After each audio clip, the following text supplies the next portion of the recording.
Let's find out the difference between formal and informal communication. We come across examples of formal and informal writing all the time. In letters,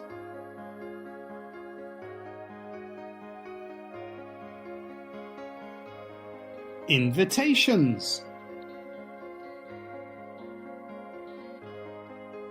text messages,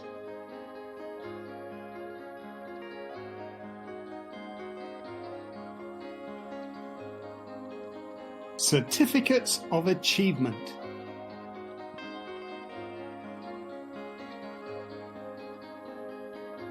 newspaper reports,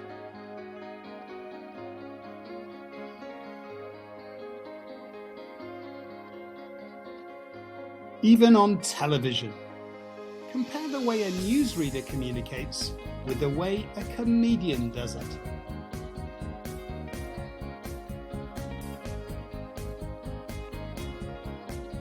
The question you might be asking yourself is, why? Why do we have these two very different ways of communicating? Well, whenever we write, we should always consider who will be reading what we produce. The readers are known as our audience. Our audience could be people we are close to, like our family or our friends. It could be our teachers, or it could be people we don't know. Our audience will affect what we write and how we write it. We call this our style of writing. This style could be either formal or informal.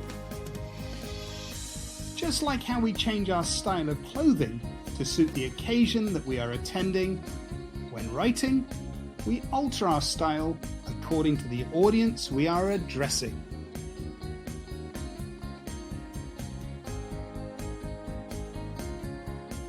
Let's look at this on a graph. A low degree of formality is known as informal writing. A high degree of formality is known as formal writing. As the unfamiliarity of the audience increases, and we go from people we are close to, like our family, to people we don't know, who are strangers to us, so the amount of formality increases. An email to your best friend would be informal. A letter to the President of the country would need to be formal. A text to your mum would be informal. An application for a new job would need to be formal. A talk you give to your class about your new dog can be informal. But a talk to the whole school about a sports event you attended would probably need to be more formal. So, as your audience becomes less familiar, the more formal your style of communication needs to be. Another factor that will influence the amount of formality in your communication is the significance or importance of what you are writing about. The more significant or important the occasion is, the more formal the communication will need to be. An invite you make for your 12th birthday party can be less formal than the invite you make for your wedding. A chat with your teacher about what you need to do for homework will be less formal than a chat with the same person about your application to be the student council representative of the class. A note you write to your basketball coach thanking her for finding your water bottle will be more informal than a letter you write to her on behalf of the team thanking her for her efforts that season. Most people are very good at communicating informally, as that's the way we most often communicate. So what are the secrets to good formal communication? Let's find out. Informal writing is more direct and to the point, whilst formal writing is politer and less direct.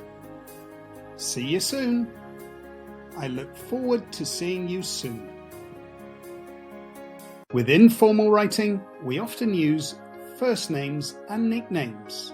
With formal writing, we often use full names and last names. Way to go, Jenny. We knew you could do it. I would like to congratulate you, Jennifer. We always believed you would succeed. Informal writing often includes humorous comments. Look out for those exclamation marks. With formal writing, it is more serious. I had 3 birthdays by the time I was served in your restaurant. The service was extremely slow. We were waiting more than 20 minutes before somebody came over to serve us. With informal writing, words are often contracted, so we use apostrophes of contraction. With formal writing, there are no contracted words. I'd love it if you'd come to my party. I would be delighted if you were able to attend my party. Informal writing uses abbreviations.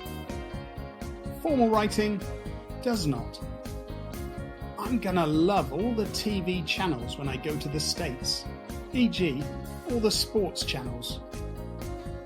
I am looking forward to the wide selection of television channels when I travel to the United States of America. For example, all the sports channels. Informal writing uses shorter, simpler sentences.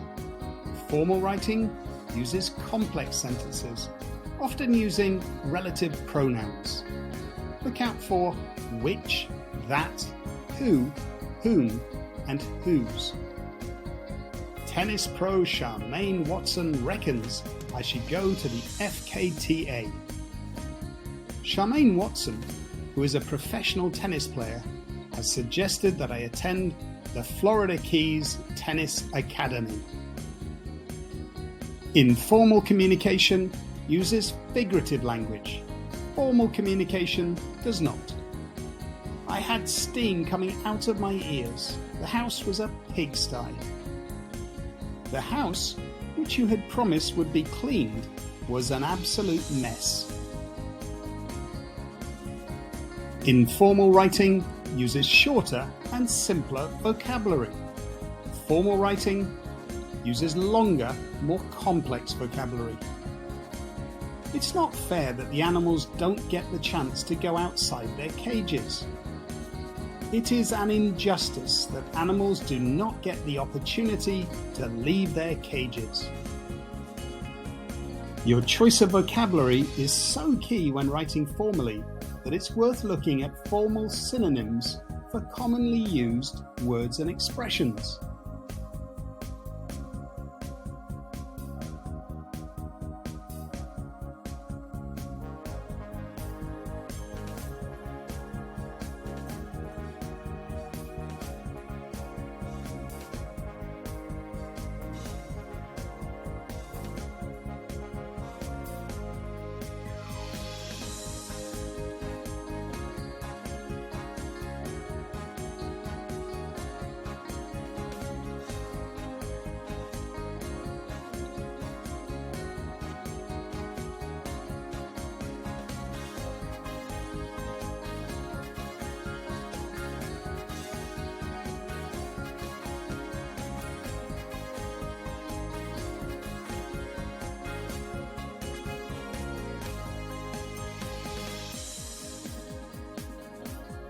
So there you go. If you need to write formally, make sure you are polite and less direct. Use full names and last names. Keep it serious. Avoid contracting any words. Avoid abbreviating words. Write more complex sentences using those relative pronouns. Avoid figurative language. And use longer, more complex vocabulary.